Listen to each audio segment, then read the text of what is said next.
Welcome to geology aspirant YouTube channel. आज हम discuss करेंगे हॉर्स्ट एंड ग्राबेन फॉल्ट के ऊपर, ठीक है। बट ये डिस्कस करने से पहले अगर आपने हमारा प्रीवियस वीडियो नहीं देखा जिसमें हमने नॉर्मल फॉल्ट और रिवर्स फॉल्ट के ऊपर डिटेल में डिस्कस किया था, तो वो वीडियो आप देख लीजिए ताकि आपको यहाँ पर हेल्पफुल हो, क्योंकि हम नॉर्मल फॉल्ट का कॉन्सेप्ट यहाँ पर अभी लेने वाले हैं, ठीक है। और कुछ बेसिक टर्मिनोलॉजी भी हमने डिस्कस किया था, लाइक थ्रो, हीप, हेड, ये सब चीज़। तो ये सब चीज़ भी यहाँ पर अप्लाई होगा, तो वो सब चीज़ हमने प्रीवियस वीडियो में डिस्कस कर लिया था, तो वहाँ से जाके देख सकते हैं, ठीक है। डिस्क्रिप्शन में मैंने लिंक दे दिया है। तो डायरेक्टली स्टार्ट करते हैं। हॉर्स्ट फॉल्ट क्या है? हॉर्स्ट फॉल्ट क्या है? सबसे पहली बात तो फॉल्ट क्या है, जब भी रॉक बेड में फ्रैक्चर दिख जाए उसी को ही हम बोल रहे हैं फॉल्ट। मीन्स कोई भी मेरा एक रॉक बेड है, सपोज ये एक रॉक बेड है, ठीक है। यहाँ पर आपको अगर फ्रैक्चर दिख जाता है तो इसी को ही हम बोलेंगे फॉल्ट, ठीक है। इसी फ्रैक्चर को हम बोल रहे हैं कहीं ना कहीं फॉल्ट। अब टाइम के साथ यही फ्रैक्चर के अलोंग ये मूवमेंट कर लेता है, ये रॉक बेड्स, ठीक है। रॉक बेड्स का मूवमेंट हो जाता है अलोंग द फ्रैक्चर, उसी को ही हम बोलते हैं फॉल्ट, ठीक है। इसी को ही हम बोल रहे हैं फॉल्ट। बट यहाँ पर हम डिस्कस कर रहे हैं हॉर्स्ट फॉल्ट के ऊपर। तो अब हॉर्स्ट फॉल्ट क्या है? ये तो मैंने जो फिगर बनाया ये था नॉर्मल फॉल्ट। और फॉल्ट हम जनरली किसको बोल रहे हैं? जब भी आपको ये देखिए इस टाइप का अगर कहीं भी फ्रैक्चर देखने को मिल रहा है रॉक में, ठीक है, due to force, tensional force हो या फिर कंप्रेशनल फोर्स हो, ठीक है, तो इसी को ही हम बोल रहे हैं फॉल्ट। तो अब देखते हैं हॉर्स्ट फॉल्ट क्या है। Tensional crustal force are responsible for the formation of horst fault. तो यहाँ पर हॉर्स्ट फॉल्ट जो बन रहा है इसके लिए रेस्पॉन्सिबल कौन है? टेंशनल क्रस्टल फोर्स, ठीक है। अब टेंशनल फोर्स क्या है? जब भी कोई भी रॉक बेड में इस तरह का फोर्स लगता है तो इसी को ही हम बोलते हैं टेंशनल फोर्स, ठीक है। एक दूसरे के से दूर जा रहा है ये फोर्स, और यहाँ पर इसी फोर्स की वजह से ब्रेक डाउन होता है। इसी टाइप का फोर्स को हम बोलते हैं टेंशनल क्रस्टल फोर्स। तो यहाँ पर हॉर्स्ट का पहला पॉइंट जो था, tensional crustal force are responsible for the formation of horst, ठीक है। यहाँ पर फॉल्ट होगा, ओके। हॉर्स्ट फॉल्ट, तो पहला पॉइंट तो आई होप आपको समझ में आ गया होगा। मतलब ये जो फॉल्ट बन रहा है या फिर हॉर्स्ट जो हमें मिल रहा है किसकी वजह से मिल रहा है? Tensional crustal force. अब टेंशनल क्रस्टल फोर्स क्या है? जो एक दूसरे से दूर जा रहे हैं, ठीक है, उसी को ही हम बोले tensional crustal force. Horst of large size give rise to block mountain, ठीक है। लार्ज साइज का हॉर्स्ट जहाँ भी आपको दिखे वो उसकी वजह से आपको ब्लॉक माउंटेन भी देखने को मिलता है। मीन्स वन टाइप ऑफ हम यहाँ पर बोल सकते हैं लार्ज साइज का हॉर्स्ट को ही हम बोलेंगे ब्लॉक माउंटेन, ठीक है। अब हॉस्ट क्या, अभी तक तो हमने हॉस्ट को नहीं देखा, अभी बस हम हॉस्ट का कुछ प्रॉपर्टी देखे, या माने आप बोल सकते हो हॉस्ट कैसे बन रहा है वो हमने देखा। हॉस्ट कैसे बन रहा है? टेंशनल क्रिस्टल फोर्स की वजह से आपको हॉस्ट देखने को मिल रहा है। और उसी अगर हॉस्ट का साइज अगर बहुत ज़्यादा लार्ज रहेगा तो उसी को कहीं ना कहीं हम बोल रहे हैं ब्लॉक माउंटेन, ठीक है। अभी तक तो हमने उसका कुछ प्रॉपर्टी देखा किसके वजह से बन रहा है, या फिर उसको हम उसका साइज के अकॉर्डिंग क्या नोमेनक्लेचर कर रहे हैं, यहाँ तक अभी तक हमने देखा। बट अभी हॉस्ट क्या है उसको अभी तक हमने डिटेल में नहीं देखा। तो अब चलिए देखते हैं हॉस्ट है क्या, उसको डिटेल में थोड़ा सा डिस्कशन करते हैं। तो देखते हैं हॉस्ट का डेफिनेशन क्या है। When two parallel and normal fault head away from one another and the rock bed between them is uplifted to form a ridge, the structure is called horst fault. तो हम यहाँ पर क्या बोल रहे हैं? सबसे पहली बात तो हम यहाँ पर बोल रहे हैं when two parallel and normal fault head away from each other, ठीक है। यही चीज़ से यहाँ पर पता चल रहा है हॉस्ट हम किसको बोल रहे हैं, ठीक है। इतना अगर आपको समझ में आ गया तो आई होप आपको हॉस्ट भी समझ में आ जाएगा। तो है क्या यहाँ पर? पहले थोड़ा सा हम देखते हैं, इसको ट्राई करते हैं फिगर के द्वारा एक्सप्लेन करने को। यहाँ पर बोला गया when two normal and parallel fault. तो फॉल्ट अभी हम किसको बोलते हैं? अभी हमने देखा था जब भी यहाँ पर फ्रैक्चर आए, तो यहाँ पर बोला जा रहा है parallel fault. When two parallel fault means दो फॉल्ट रहेगा, मीन्स कोई भी रॉक बेड में दो फ्रैक्चर आ गया due to tensional force. Tensional force लग रहा है, यहाँ पर दो पैरेलल फ्रैक्चर आ चुका है, तो इसी को ही हम बोल रहे हैं फोर्स फॉल्ट, ओके। तो यहाँ पर हो क्या रहा है? टू पैरेलल फॉल्ट तो हमने देख लिया, ये देखिए। एंड नॉर्मल फॉल्ट, अब यहाँ पर बात आ रहा है नॉर्मल फॉल्ट। नॉर्मल फॉल्ट कब बोलते हैं? जब भी इस तरह का, ये देखिए हैंगिंग वॉल जब भी नीचे मूव करता है, ठीक है, ये है हमारा हैंगिंग वॉल, ये है हमारा फुट वॉल। जब भी आपको नेचर में देखने को मिलेगा due to faulting hanging wall move कर रहा है डाउनवर्ड, तो उसी को ही हम बोलते हैं कहीं ना कहीं नॉर्मल फॉल्ट। अब नॉर्मल फॉल्ट हमने प्रीवियस वीडियो में डिस्कस किया था किस तरह वहाँ पर क्या चीज़ होता है, मीन्स किस तरह नॉर्मल फॉल्ट बनता है, ठीक है। और किसको हैंगिंग वॉल कब बोलना है, फुट वॉल कब बोलना है, ये सब चीज़ हमने प्रीवियस वीडियो में डिटेल में डिस्कस किया था, ठीक है। तो यहाँ पर सिर्फ मैं एक ओवरव्यू दे रहा हूँ। नॉर्मल फॉल्ट किसको बोलते हैं? रॉक, कोई भी एक रॉक बेड है, ठीक है, रॉक बेड ये है, बट यहाँ पर टेंशनल फोर्स लगा, टेंशनल फोर्स की वजह से एक बेड नीचे आ गया, ठीक है, एक रॉक बेड जो था वो नीचे आ गया, तो उसी को ही हम बोल रहे हैं नॉर्मल फॉल्ट। तो वन टाइप ऑफ यहाँ पर हम बोल सकते हैं, ये देखिए यहाँ पर नॉर्मल फॉल्ट होगा। नॉर्मल फॉल्ट होगा मीन्स यहाँ पर क्या होगा? दो अभी हमने बनाया दो पैरेलल फॉल्ट, ठीक है, दो पैरेलल फॉल्ट बनाए, वो भी नॉर्मल फॉल्ट रहेगा, मीन्स यहाँ पर जो हैंगिंग वॉल रहेगा वो नीचे जाएगा। तो यहाँ पर हैंगिंग वॉल के लिए फॉल्ट प्लेन बनना जरूरी है, तो यहाँ पर फॉल्ट प्लेन दो इस तरह बनेगा, ठीक है। ये जो ब्लॉक रहेगा ये ऊपर वाला ब्लॉक रह जाएगा। नॉर्मल फॉल्ट कब बोलते हैं, जब हैंगिंग वॉल नीचे मूव कर जाएगा। तो ऑब्वियसली यहाँ पर भी है, ये एक हैंगिंग वॉल रहेगा, ये एक हैंगिंग वॉल जो कि नीचे मूव कर जाएगा, ठीक है। इसी को ही हम बोल रहे हैं होस्ट। तो यहाँ पर बोला क्या जा रहा है, यहाँ पर तो हमने देख लिया टू पैरेलल फोल्ड भी हमने बना लिया, नॉर्मल फोल्ड भी हमने बना दिया। उसका जो टर्म है head away from each other, तो हेड हम किसको बोलते हैं, हेड हम किसको बोलते हैं वो देखते हैं, अभी थोड़ा सा और अच्छे से देखेंगे। हेड जो रहता है एक दूसरे से दूर में रहता है। And the rock block between them is uplifted to form, obviously इसके बीच में जो रॉक ब्लॉक रहा है इन दोनों के बीच में ये अपलिफ्टेड है टू फॉर्म रिज, ठीक है। इसी को ही हम बोल रहे हैं फॉल्ट, ठीक है। होस्ट फॉल्ट हम इसी को ही बोलते हैं। यहाँ पर हो क्या रहा है फिगर में अच्छे से देखते हैं, ये एक होस्ट फॉल्ट का फिगर है। यहाँ पर हो क्या रहा है, अभी वो तो हमने अभी जो देखा था ये 3D में हमने देखा था किस तरह यहाँ पर दो पैरेलल फ्रैक्चर आ रहे हैं, बट इसी को ही अभी हम 2D में देखेंगे। तो यहाँ पर वन टाइप मतलब एक टाइम पे ये जो अभी रॉक बेड आपको दिख रहे हैं इस तरह थे, ठीक है। इस तरह जो अभी आपको दिख रहे थे एक टाइम पे वो इस तरह थे, ठीक है। यहाँ पर जो आपको दिख रहा है ये देखिए, ये कहीं ना कहीं एक टाइम पे यहाँ पर था, ये भी एक टाइम पे यहाँ पर था।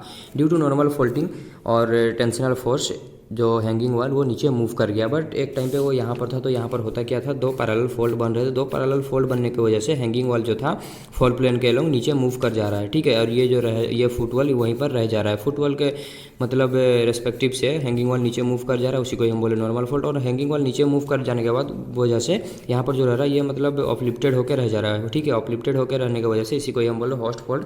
और यहाँ पर जो एक इंपॉर्टेंट पॉइंट था वहाँ ये था कि हेड जो है अवे फ्रॉम ईच अदर, ठीक है। तो यहाँ पर हेड किसको बोलते हैं थोड़ा सा देखेंगे। पहली बात तो ये रॉक बेड एक टाइम पे यहाँ पर था, ये भी यहाँ पर था। Due to parallel and normal fold ये मूव कर गया हैंगिंग वॉल नीचे, ठीक है। यहाँ तक तो क्लियर है। अब यहाँ पर हेड किसको बोलना है और हीप थ्रो ये सब क्या है उसको देखेंगे। तो जब भी आप हमने प्रीवियस वीडियो में डिस्कशन किया था, ये सब फिर से आपको थोड़ा सा बता दे रहा हूँ, ठीक है। ये रॉक बेड्स है हमारे, मतलब यहाँ पर फोल्ड तो बन गया, ठीक है। यहाँ पर जो उसका मूवमेंट होता है, वर्टिकल भी मूवमेंट होता है, हॉरिजॉन्टल भी मूवमेंट होता है। तो वर्टिकल मूवमेंट को ही हम बोलते हैं थ्रो एंड हॉरिजॉन्टल मूवमेंट को बोलते हैं हिप। तो वर्टिकल कितना मूवमेंट किया, एक टाइम पे ये जो मतलब ये जो ब्लॉक था यहाँ पर था, तो ये कितना मूवमेंट किया, इतना मूवमेंट यहाँ पर हो चुका, ठीक है। ये इतना मूवमेंट ये कर गया, ठीक है। यहाँ पर था यहाँ तक आ गया, तो मूवमेंट इसका इतना वर्टिकल, इसी को ही हम बोले थ्रो, ठीक है। और हॉरिजॉन्टल भी देखिए एक टाइम पे ये यहाँ पर था, इस तरह था ये रॉक बेड, एक टाइम पे यहाँ पर था, ठीक है। इस तरह था ये रॉक बेड, बट टाइम के साथ ये नीचे आया, मीन्स हॉरिजॉन्टल में भी ये देखिए सरक रहा है, तो हॉरिजॉन्टल भी इतना वो मूवमेंट किया, ठीक है। तो इसी को ही हम बोल रहे हैं हीप। बट यहाँ पर हेड किसको बोलेंगे, ये देखिए फॉल्ट प्लेन और थ्रो के बीच में जो एंगल रहता है इसी को ही हम बोलते हैं हेड। तो यहाँ पर हेड क्या रहता है, एक दूसरे से दूर जाता है। ऑब्वियसली दो हेड बनेगा क्योंकि दो फोल्ड हो रहा है, दो normal fold parallel to each other है, तो इसी को ही हम बोल रहे हैं यहाँ पर हेड। हेड यहाँ पर कैसे देखिए, फिर से देखिए, ये अभी हमारा नॉर्मल फोल्ड प्लेन है, 2D में मैं बता रहा हूँ, ये फिगर ऑब्वियसली 2D में ही है। तो ये कहीं ना कहीं एक टाइम पे यहाँ पर था, अभी ये ब्लॉक भी यहाँ पर इस तरह ये थे, बट जैसे नॉर्मल फोल्डिंग हुआ तो उसकी वजह से हैंगिंग वॉल नीचे सरक गया। हैंगिंग वॉल नीचे सरक गया तो यहाँ पर हुआ क्या, ऑब्वियसली यहाँ पर जो मतलब हम देख रहे थे हॉरिजॉन्टल और वर्टिकल डिस्प्लेसमेंट, तो यहाँ पर वर्टिकल डिस्प्लेसमेंट और फोल्ड प्लेन के बीच में जो एंगल है उसी को ही हम बोल रहे हैं कहीं ना कहीं हेड। तो यहाँ पर वर्टिकल डिस्प्लेसमेंट कितना हुआ, अगर अच्छे से देखने को जाएंगे तो यहाँ तक हुआ, इतना डिस्प्लेसमेंट को ही हम बोल रहे हैं वर्टिकल डिस्प्लेसमेंट। ये जो यहाँ से यहाँ डिस्प्लेस हुआ, ये कहीं ना कहीं एक टाइम पे यहाँ पर था, नीचे कितना नीचे सरक गया, देखिए ये इतना डिस्टेंस वो ट्रैवल कर चुका, तो इसी को ही हम बोल रहे हैं थ्रो। और यहाँ पर भी देखिए इतना वो ट्रैवल कर चुका ये ब्लॉक भी, तो इसी को ही हम बोल रहे हैं थ्रो, ठीक है। उसी तरह हम जो मतलब हॉरिजॉन्टल मूवमेंट हुआ, मतलब हॉरिजॉन्टल भी कितना इतना उसका मूवमेंट हुआ, ठीक है। हॉरिजॉन्टल अगर वो वर्टिकल सिर्फ आता तो ये ब्लॉक कहीं ना कहीं यहाँ पर रहता, ठीक है। इस पोजीशन में आपको देखने को मिलता है, ये देखिए साइड आ चुका है, मीन्स हॉरिजॉन्टल मूवमेंट भी इतना हुआ, इसी को हम बोल रहे हैं हीप।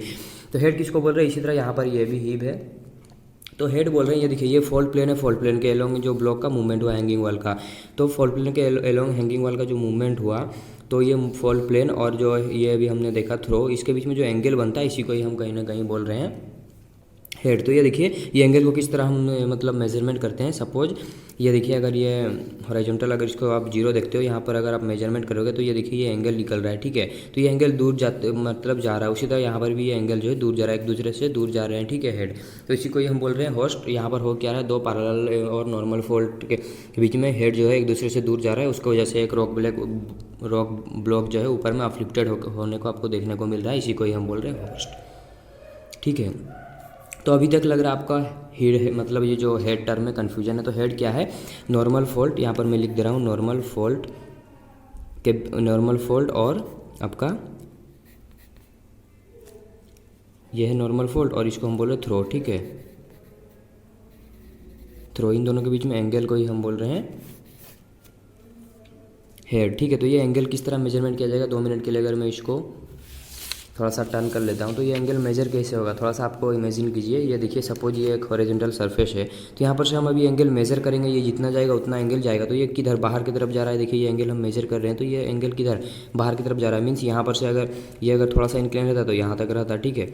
ये देखिए अगर इंक्लाइन कम रहता, इस तरह रहता, मतलब इस तरह अगर इसका मतलब मूवमेंट रहता तो और थोड़ा कम रहता एंगल। जितना वो बाहर जा रहा है उतना एंगल बढ़ रहा है। तो एंगल किधर से जा रहा है, इधर से बढ़ रहा है एंगल। तो ये एंगल इधर से बढ़ रहा है। उसी तरह अगर हम देखेंगे ऑपोजिट डायरेक्शन में तो ये एंगल भी इधर से बढ़ रहा है। मीन्स एक दूसरे से वो दूर जा रहे हैं हेड, ठीक है। और इसीलिए यहाँ पर फिगर भी आपको दिया गया है कि head away from each other. ये देखिए एक दूसरे से ये दूर जा रहे हैं, कहीं भी एक जगह पे वो जाके मिलेंगे नहीं, जितना वो मतलब और दूर जाते जाएंगे, ठीक है। तो इसी को ही हम बोल रहे हैं होस्ट। यहाँ पर देखिए एक ब्लॉक है जो अपलिफ्ट होने को देखने को मिल रहा है due to movement of hanging wall. Hanging wall नीचे सरक जाने की वजह से ये आपको ऊपर में देखने को मिल रहा है। इसी को ही हम बोल रहे हैं होस्ट। तो अब देखते हैं ग्राबेन क्या है। इसी तरह ग्राबेन भी है, ग्राबेन को भी थोड़ा सा समझते हैं। तो ग्राबेन भी होस्ट के तरह सिमिलर ही है, बट यहाँ पर डिफरेंस क्या है, वहाँ पर इन केस ऑफ होस्ट वहाँ पर हेड जो था एक दूसरे से दूर जा रहा था, but in case of graben horst एक दूसरे की तरफ, मतलब इन केस ऑफ ग्राबेन जो मतलब हेड रहेगा एक दूसरे की तरफ आएंगे, ठीक है। वहाँ पर अवे फ्रॉम ईच अदर, यहाँ पर टुवर्ड्स ईच अदर, बस यही डिफरेंस है, बाकी सब चीज़ यहाँ पर सेम है। तो यहाँ पर हो क्या रहा है देखते हैं। It is also known as rift fault, ठीक है। इसी को रिफ्ट फॉल्ट भी बोला जाता है। और यहाँ पर ये बनता कि इसकी वजह से tensional crustal force are responsible for the formation of graben. Obviously in case of horst fault में भी टेंशनल क्रस्टल फोर्स ही रेस्पॉन्सिबल था। टेंशनल क्रस्टल फोर्स क्या है, अभी मैं आपको बताया था, जब भी कोई भी ये रॉक ब्लॉक है इसमें इस तरह का फोर्स लगता है, ठीक है। तो इसी को हम बोलते हैं टेंशनल, मतलब टेंसाइल फोर्स लग रहा है, तो इसी को हम बोले टेंशनल क्रस्टल फोर्स। जब भी रॉक ब्लॉक में in earth surface tensional crustal force लगता है तो उसकी वजह से आपको होस्ट भी देखने को मिलेगा और ग्राबेन भी देखने को मिलेगा। बट कब होस्ट बोलना है कब ग्राबेन बोलना है, डिपेंड किसके ऊपर कर रहा है, हेड के ऊपर। हेड किस तरह उसका इंक्लिनेशन है, ठीक है। हेड्स एक दूसरे की तरफ आ रहा है या फिर एक दूसरे से दूर जा रहा है, उसके ऊपर डिपेंड करता है हमें कब उसको होस्ट बोलना है कब ग्राबेन बोलना है, ठीक है। तो यहाँ तक क्लियर है, यहाँ तक तो होस्ट की तरह वो सेम ही है। और इसका और एक नाम है, इसको हम बोलते हैं rift fault, okay. Graben of large extent are called rift valley, ठीक है। अगर ग्राबेन अगर लार्ज साइज में रहेगा तो उसी को ही हम बोलेंगे रिफ्ट वैली। जैसे हम होस्ट का लार्ज साइज को बोल रहे थे ब्लॉक माउंटेन, ठीक है। उसी तरह यहाँ पर ग्राबेन जो अगर लार्ज साइज में रहेगा तो उसी को ही कहीं ना कहीं हम टर्म दे रहे हैं रिफ्ट वैली, ओके। यहाँ तक तो क्लियर है, ठीक है। अब मेन जो यहाँ पर जो जैसे हमने देखा था डिस्क्रिप्शन होस्ट का, यहाँ पर हम देखेंगे ग्राबेन का डिस्क्रिप्शन। तो यहाँ पर भी वही सेम चीज़ है, when two parallel and normal fold head. बस वहाँ पर जो डिफरेंस था इसके और उसके बीच में, तो वो डिफरेंस था हेड्स, वो था मतलब अवे फ्रॉम ईच अदर था। यहाँ पर in case of graben towards each other है, ठीक है। When two parallel and normal fold head. अब हेड की आप सबको पता है, एंगल बिटवीन द नॉर्मल, मतलब एंगल बिटवीन थ्रो एंड, जब भी आप देखते हो फोल्ड के अंदर थ्रो और फोल्ड प्लेन के बीच में जो भी एंगल रहता है उसी को ही हम बोलते हैं हेड। तो अब वो हो क्या है देखिए, जैसे कोई भी आपके पास एक फोल्ड है, ठीक है।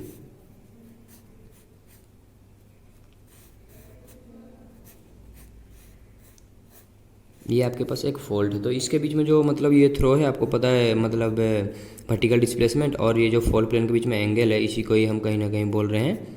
तो अब ये एंगल की मतलब डिपेंड किसके ऊपर कर रहा है, कितना रहेगा, ऑब्वियसली मतलब ये तो डिस्प्लेसमेंट तो हमेशा से ऐसे ही रहने वाला। अब ये डिपेंड करता है फोल्ड प्लेन के ऊपर, फोल्ड प्लेन किस तरह, मतलब क्या वो ज़्यादा मतलब इंक्लाइंड है या कम इंक्लाइंड है। होस्ट प्लेन को मतलब ये जो फोल्ड प्लेन के ऊपर डिपेंड करता है एंगल कितना होने वाला है, ठीक है। अगर फोल्ड प्लेन का मतलब बहुत पास में रहेगा तो एंगल कम रहेगा, जितना दूर जाएगा एंगल बढ़ेगा, ठीक है। तो ये डिपेंड किसके ऊपर करता है, हेड फोल्ड प्लेन के ऊपर, कि फोल्ड प्लेन कितना दूर में इससे इंक्लाइन होके है, ठीक है। तो यहाँ पर हो क्या रहा है, अब आई होप आपको समझ में आ चुका होगा हेड हम किसको बोल रहे हैं। तो यहाँ पर हो क्या रहा है मेन चीज़, when two parallel and normal fold. तो यहाँ पर भी क्या हो रहा है, पैरेलल फोल्ड का बात हो रहा है और नॉर्मल फोल्ड का बात हो रहा है। कोई भी ये रॉक ब्लॉक है यहाँ पर जब भी पैरेलल और पैरेलल तो फोल्ड में यहाँ पर निकाल दिया, ठीक है, ये पैरेलल फोल्ड है। अब यहाँ पर बात हो रहा है नॉर्मल फोल्ड का। नॉर्मल फोल्ड हम कब बोलते हैं, जब भी हैंगिंग वॉल नीचे मूव करता है, ठीक है। तो यहाँ पर भी हैंगिंग वॉल नीचे मूव करेगा, तो कैसे मूव करेगा वही चीज़ देखेंगे। और हैंगिंग वॉल यहाँ पर नीचे मूव करने की वजह से यहाँ पर जो हेड रहेगा एक दूसरे की तरफ आएगा, ठीक है, towards each other, and the rock bed between them are thrown downward. वहाँ पर क्या था, अफ्लिफ्टेड था, बट यहाँ पर डाउनवर्ड है with the influence of gravity, ठीक है। ग्रेविटी का इन्फ्लुएंस की वजह से ये डाउनवर्ड है, और इसी की वजह से एक टॉपोग्राफी के लॉ बनता है, उसी को ही हम बोलते हैं ग्रेविटी, ठीक है। और वहाँ पर अपलिफ्टेड था, उसी को ही हम बोलते हैं होस्ट, यहाँ पर इसी को ही हम बोलेंगे ग्रेविटी। तो यहाँ पर हो क्या रहा है, इसका मैकेनिज्म के ऊपर डायरेक्टली आते हैं। तो इनिशियल टाइम में ये देखिए, ये जो रॉक बेड आपको दिख रहा है ये कहीं ना कहीं इस तरह थे, ठीक है। इनिशियल टाइम में रॉक बेड एक दूसरे के पास में थे, मतलब जिसे हमने देखा था वहाँ पर भी स्टार्टिंग में इस तरह रॉक बेड थे, बट यहाँ पर दो पैरेलल फोल्ड बन गया। पैरेलल फोल्ड बनने की वजह से, but in case of force क्या था, पैरेलल फोल्ड बनने की वजह से ये दो मूवमेंट कर रहे थे, ठीक है। बट मतलब ये दो मूवमेंट कर रहे थे मीन्स ये दो थे क्या, हैंगिंग वाल इन केस ऑफ हॉर्स, ठीक है, हैंगिंग वाल। बट यहाँ पर हैंगिंग वाल कौन है, हैंगिंग वाल ये है, और ये दो जो है फुट वाल है इन केस ऑफ ग्राविटी, ठीक है। इन दोनों को हम, but in case of horse हम इसको क्या बोल रहे थे, फुट वाल बोल रहे थे, इन दोनों को हैंगिंग वाल बोल रहे थे। बट यहाँ पर हम इन दोनों को फुट वाल बोलेंगे और इसको हैंगिंग वाल बोलेंगे इन केस ऑफ ग्राविटी। तो यहाँ पर हो क्या रहा है, यहाँ पर भी सेम टेंशनल फोर्स लग रहा है, इस तरह का फोर्स यहाँ पर जनरेट हो रहा है। इस तरह का फोर्स जनरेट होने की वजह से मतलब ये देखिए टेंशनल फोर्स लग रहा है, इसकी वजह से आपको नॉर्मल फोल्डिंग देखने को मिल रहा है और हैंगिंग वाल नीचे मूव कर रहा है एज कम्पेयर टू फुट वाल। तो हैंगिंग वाल नीचे मूव कर रहा है, तो यहाँ पर देखिए, यहाँ पर भी देखिए कॉमन मतलब ओवरलैप कर रहा है दो फोल्ड प्लेन। तो यहाँ पर भी देखिए हैंगिंग वाल इधर मूव कर रहा है, यहाँ पर भी हैंगिंग वाल, मतलब इसका हैंगिंग वाल, दोनों का हैंगिंग वाल सेम है, ठीक है। ये एक फुट वाल है, ये एक फुट वाल है, दोनों का हैंगिंग वाल यही है। तो ये ऑब्वियसली नीचे ही मूव कर रहा है हैंगिंग वाल दोनों का। तो इसका मूवमेंट की वजह से यहाँ पर देखिए एक टॉपोग्राफिक लो फीचर बन रहा है, इसी को ही हम कहीं ना कहीं बोल रहे हैं ग्रेविटी, ठीक है। और ये आता क्यों है, due to influence of gravity. और यहाँ पर जब बात करते हैं हेड का, तो हेड क्या एक दूसरे की तरफ आ रहा है, किस कैसे एक दूसरे की तरफ आ रहा है, देखिए ये देखिए हेड का किसको हम बोलते हैं, थ्रो और फोल्ड प्लेन के बीच के एंगल को, ठीक है। अभी एंगल मतलब फोल्ड प्लेन जितना इंक्लाइंट रहेगा उतना अंदर आएगा, ठीक है। तो इसको मेजर कहाँ से कर रहे हैं, यहाँ से थ्रो से हम फोल्ड प्लेन की तरफ मेजर करें, तो ये एंगल किधर जा रहा है, इधर मूव कर रहा है, ठीक है। तो ये देखिए अगर ये इधर मूव कर रहा है तो और भी ज़्यादा मूव कर रहा है, और भी ज़्यादा यहाँ पर मूव कर रहा है, तो टाइम के साथ ये एक दूसरे की तरफ आ रहा है, ठीक है। एक दूसरे की तरफ ये आ रहा है टाइम के साथ, जितना हम नीचे जाएंगे एक दूसरे की तरफ आते जाएगा। मीन्स यहाँ पर टुवर्ड्स ईच अदर जो हेड है, ये जो एंगल है ये एक दूसरे की तरफ आ रहा है, इसीलिए हम इसको बोल रहे हैं हेड टुवर्ड्स ईच अदर। और ये एक दूसरे की तरफ आने की वजह से यहाँ पर एक टोपोग्राफी लो देखने को मिला, उसी को ही हम बोल रहे हैं ग्रेविटी। तो ये था all about horse and gravity. कुछ भी डाउट हो कमेंट कर दीजिए। और इस टाइप मैं आपको ट्रिक बता देता हूँ। यहाँ पर तो दो चीज़ हमने देख लिया कि होस्ट कब बोलना है, ग्रेविटी कब बोलना है, शॉर्ट में आपको बता देता हूँ, ठीक है। तो यहाँ पर याद कैसे रखना है, ठीक है। यहाँ तक तो हमने देख लिया कि इस तरह का अगर फीचर आपको देखने को मिल रहा है, ठीक है, रॉक बेड से, तो इस तरह का फीचर आपको देखने को मिलेगा, या फिर इस तरह का फीचर यहाँ पर देखने को मिलेगा, ठीक है। एक मतलब ये देखिए यहाँ पर एक ऊपर में है और एक यहाँ पर नीचे में बीच वाला ब्लॉक, ठीक है। तो ग्रेविटी कब बोलना है, जब भी आपका ग्राउंड की तरफ मूव करेगा, ठीक है। ग्रेविटी कैसे याद रखना है, यही स्ट्रक्चर को हम बोलते हैं ग्रेविटी। ग्रेविटी से जी मतलब ग्राउंड याद रख लिया। ग्राउंड की तरफ जब भी आपको देखने को मिले हैंगिंग वाल मूव कर रहा है, तो उसी को हम बोलेंगे ग्रेविटी। ग्राउंड किस लिए हम यहाँ पर बोल रहे हैं, क्योंकि यहाँ पर देखिए बीच वाला ब्लॉक यहाँ नीचे आपको देखने को मिला, इसीलिए हम इसको याद रखने के लिए ग्राउंड बोल सकते हैं। मीन्स जब भी बीच वाला ब्लॉक नीचे मूव करने को आपको देखने को मिलेगा, तो उसी को आप बोल सकते हैं ग्रेविटी ड्यू टू जी, ठीक है। ग्राउंड के जी से ग्रेविटी है, जी से ग्राउंड की तरफ मूव कर रहा है। जब भी बीच वाला ब्लॉक नीचे मूव करेगा तो उसी को आप बोलिएगा ग्रेविटी। और बीच वाला ब्लॉक अगर नीचे मूव नहीं करता है तो उसका अपोजिट रहेगा, वो रहेगा होस्ट। बट यहाँ पर बीच वाला ब्लॉक जो है हैंगिंग वाला है, और यहाँ पर जो बीच वाला ब्लॉक है फुट वाला है। तो ये चीज़ आपको समझना है। बट यहाँ पर इजी ट्रिक बता रहा हूँ, बस बीच वाला ब्लॉक को कैसे देख के आप जान सकते हो कि होस्ट है या फिर ग्रेविटी है। जब भी बीच वाला ब्लॉक अगर नीचे आपको मूवमेंट करने को देखने को मिले, मींस ग्राउंड की तरफ मूवमेंट कर रहा है, तो इसी को आप बोल दीजिएगा ग्रेविटी। और ग्राउंड की तरफ मूवमेंट नहीं कर रहा है तो इसी को आप बोल दीजिएगा होस्ट। तो कुछ भी डाउट हो रिगार्डिंग दिस टॉपिक कमेंट कर दीजिए। वीडियो अगर अच्छा लगा लाइक कर दीजिए। Thank you for watching.